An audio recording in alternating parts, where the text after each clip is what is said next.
यह कहानी है एक विद्यार्थी की जिसकी एक गुरुकुल में नई-नई भर्ती हुई थी। भर्ती होने के बाद विद्यार्थी देखा कि उस गुरुकुल का एक नियम है जिसे सभी लोग बहुत कड़ाई के अनुसरण करते हैं। इस नियम के मुताबिक सुबह उठते ही नहाने धोने के बाद सबको कम से कम आधा घंटा मेडिटेशन करना होता है। लेकिन इस विद्यार्थी की सबसे बड़ी समस्या यही थी कि वह किसी भी चीज में ध्यान नहीं लगा पाता था। हर छोटी-छोटी बातें खींचने की वाली चीज उसे गुस्सा दिलाती थी।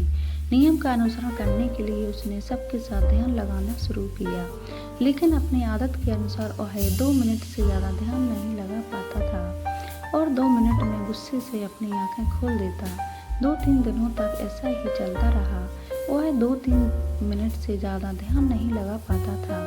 गुरुकुल के एक गुरु ने इस बात पर गौर किया और उस विद्यार्थी को अपने पास बुलाकर उससे उसकी परेशानी पूछी। विद्यार्थी ने गुरु से कहा कि जब भी मैं ध्यान लगाता हूँ तो मुझे आसपास के लोगों की फुसफुसाने की आवाज़ आती है, जिससे मैं ध्यान नहीं लगा पाता और मुझे उन पर गुस्सा आ जाता है। अगर आप सभी को चेतावनी दे दें कि ध्यान से वक्त कोई थोड़ी सी भी आवाज़ ना करे, तो शायद मैं ध्यान अच्छे से लगा पाऊंगा। गुरुजी ने विद्यार्थी को समझाया कि तुम कहीं पर भी चले जाओ, तुम्हें हर जगह ऐसी आवाज़ें परेशान करती रहेंगी। तुम दुनिया को नहीं बदल सकते, लेकिन अपने आप को बदलना होगा। तुम्हें अपने गुस्से पर काबू करना होगा। फिर भी अगर तुम आजमाना चाहते हो तो तुम कल से उस पास वाली नदी के किनारे जाकर ध्यान लगाया करो, जहाँ तुम्हें इंसानों की आवाज़ नहीं सुनाई देगी। नदी के किनारे जाकर ध्यान लगाने का सुझाव विद्यार्थी को बहुत पसंद आया। उसने अगले दिन सुबह नदी के किनारे जाकर ध्यान लगाना शुरू किया। 4-5 मिनट ही हुए थे, विद्यार्थी को एक घोड़े की आवाज़ सुनाई दी, जिससे उसका ध्यान टूट गया और फिर से उसे गुस्सा आने लगा। नदी के किनारे एक आदमी अपने घोड़े पर सवार होकर घोड़ा चलाना सीखने आया था। अगले 2-3 दिनों तक ऐसा ही चलता रहा। वहाँ पर भी वह ध्यान लगाने में सफल नहीं हुआ। फिर उसने सोचा, क्यों ना मैं नदी के बीचों बीच जाकर ध्यान लगाऊं। वहाँ पर तो ऐसे कोई भी आवाज़ नहीं सुनाई देगी। अगले दिन से विद्यार्थी ने नाव में बैठा नदी के बीचों बीच गया और वहाँ पर ध्यान लगाना शुरू किया। कुछ दिनों तक यह चलता रहा और वह अच्छे से ध्यान लगाने लगा। लेकिन एक दिन जब वह ध्यान लगा रहा था तो उसे पानी की छप-छप की आवाज़ सुनाई दी।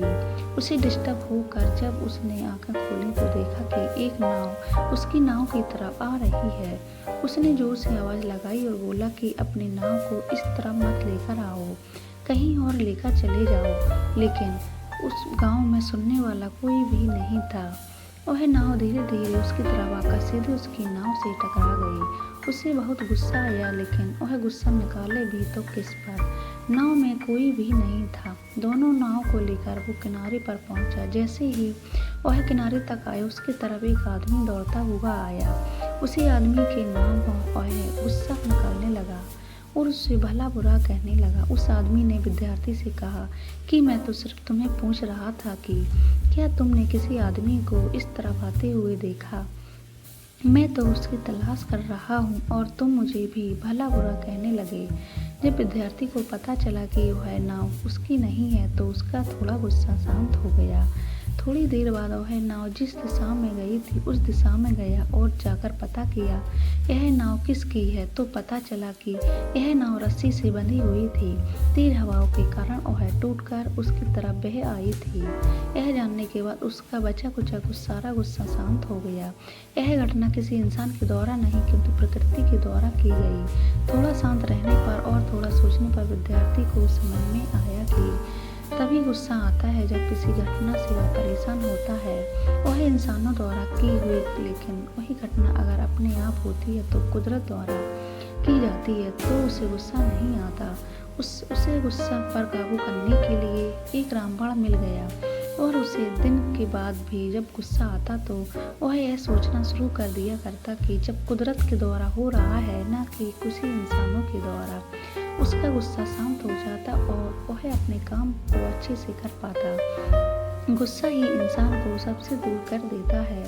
गुस्सा इंसान वो कर देता है जो एकदम गलत है और गुस्सा में इंसान को अच्छाइयाँ कम बुराइयाँ ज़्यादा नज़र आती हैं। दोस्तों, हमारे चैनल को सब्सक्राइब करें, वीडियो को लाइक एंड शेयर करें और अपनी राय कमेंट बॉक्स में ज़रूर दें। पूरा वीडियो देख